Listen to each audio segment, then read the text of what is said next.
விட்டு வந்து கொண்டிருந்த வழியில் வாழ்வின் எல்லை கோட்டை தொட்டு மீண்டு வந்தது எனது உயிர்.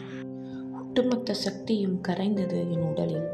உலகின் ஒட்டுமொத்த சக்தியும் உடன் வந்து ஒட்டி கொண்டது என் உணர்வில். உன் முகம் பார்த்து உன் குரல் கேட்ட அந்த நொடி உலகின் ஓர் அணுவும் அசையவில்லை. ஆனாலும் பறந்து கொண்டிருக்கிறேன் என் மனமென்னும் வானில். உச்சி முகர்ந்து உன்னை அணைக்கையில் துன்பங்கள் அனைத்தும் துச்சம் என ஆகிறதே. உலகின் ஆக சிறந்த சிற்பமாக உன்னை செதுக்க கடவுள் எனக்கு கொடுத்த உலகின் கரைதீண்டா தூய்மை பெட்டகமே. பறந்து விரிந்த உலகின் வரலாற்று பக்கங்களில் நம் கால் தடத்தை பதித்து செல்ல கரம் கூர்த்து நடைபயில்வோம் வா.